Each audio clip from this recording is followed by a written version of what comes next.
Le magazine hebdomadaire qui analyse la propagande de Vladimir Poutine sur fond de guerre en Ukraine avec Elena Voloshin. Bonjour Elena. Bonjour Stéphanie. Vous allez nous montrer justement comment les médias et les officiels russes ont célébré la victoire de Vladimir Poutine, crédité d'un score officiel de plus de 87% des voix lors du scrutin présidentiel de dimanche. Oui, on commence tout de suite avec la chef de la commission électorale russe, Ella Panfilova, qui a fait un bref passage au micro de la chaîne russe Первый канал. C'était 3 minutes avant l'annonce des résultats. Regardez. En quoi cette élection se distingue des précédentes? Elle est très différente. Nous n'avions jamais travaillé dans une atmosphère aussi agressive et toxique. L'Occident a déployé ses efforts tous azimuts pour discréditer et faire échouer les élections. Voilà, c'est dit. Ces élections étaient celles d'une Russie assiégée par ses ennemis. Alors, dans ce contexte, ce score à plus de 87% doit renvoyer aux Russes et au monde l'image d'un pays soudé autour de son dirigeant. Consolidation était le maître mot de ce scrutin, un mot que Vladimir Poutine a prononcé dès son entrée dans son QG de campagne pour aller féliciter les jeunes bénévoles après sa victoire. Regardez. Vous faites un travail très important pour le pays, qui nous permet de consolider la société, montrer la justesse de notre choix et du chemin que nous empruntons. Vous l'avez entendu, notre choix. Vladimir Poutine parle de son choix à lui et de celui de ses proches et non pas du choix des Russes.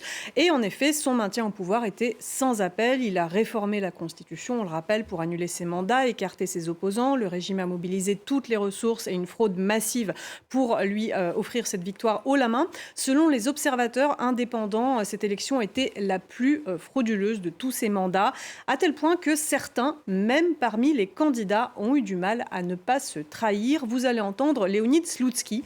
Il a officiellement remporté 3,2% des voix et le lendemain, en conférence de presse, il s'est félicité d'avoir été celui qui a offert le plus de voix à Vladimir Poutine. Regardez. Ce n'est déjà plus un secret depuis hier soir. Hier, à son QG, le président a dévoilé ce secret. Oui, en effet, nous avons donné une partie considérable des voix au leader de la nation. Notre parti LDPR est celui qui a donné le plus et donc qui en a reçu le moins.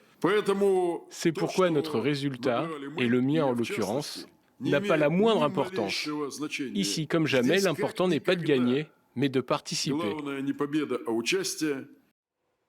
Il admet ouvertement la fraude. Oui, et il dit que cela n'a aucune importance puisque le leader de la nation a obtenu un score historique, il le dit dans un autre passage. L'annonce de ces résultats a déclenché un balai des allégeances. Les délégués de campagne de Vladimir Poutine, bien entendu, ceux qui ont fait campagne à sa place, ont démarré ce défilé. Regardez. Notre pays est extraordinaire et immense. Nos gens sont extraordinaires. Notre président est le meilleur au monde. Jamais personne ne nous fera rien. Ils ne nous mettront pas à genoux.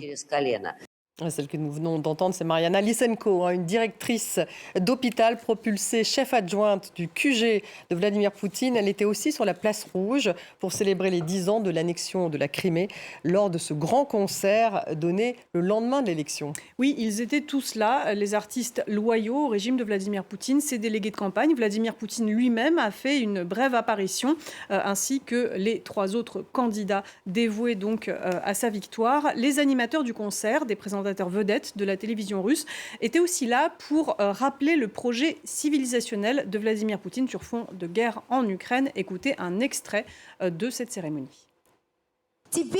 Je suis une mère de famille nombreuse, j'ai 3 enfants. Mais je n'ai pas l'intention de m'arrêter là.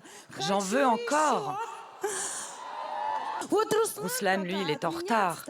Mais ce n'est pas grave. Il a le temps. Il n'a que 2 enfants. On peut dire que j'en ai 3, nous sommes désormais une famille d'accueil. Mes amis, faites comme moi et Ruslan. Ne vous arrêtez pas à 1 ou 2 enfants. Faites-en plus, toujours plus, pour qu'il y ait le plus possible de gens merveilleux dans notre pays. Alors, Poutine encourage les Russes à faire le plus d'enfants possible. Voilà, alors avec ces discours, il ne s'agit pas seulement de combler un déclin démographique comme on pourrait le croire. Cette idéologie sur la famille est désormais inscrite dans la constitution russe et dans un décret présidentiel dit sur les valeurs traditionnelles. Il a été officiellement publié le 9 novembre 2022. Vladimir Poutine y encourage les Russes à se reproduire le plus possible pour résister au prétendu projet destructeur occidental. Quant à Ruslan Ostashko, qui évoque dans cet extrait un troisième enfant adopté, il a accueilli dans sa famille une adolescente de Lougansk, rendue orpheline par la guerre à l'est de l'Ukraine. Elle fait partie des dizaines de milliers d'enfants ukrainiens déportés en Russie pour être placés dans des familles d'accueil ou adoptés par des Russes. Un crime de guerre pour lequel la Cour pénale internationale a émis un mandat d'arrêt international contre Vladimir Poutine. Merci Elena Voloshin. Donc pour Vue de Russie.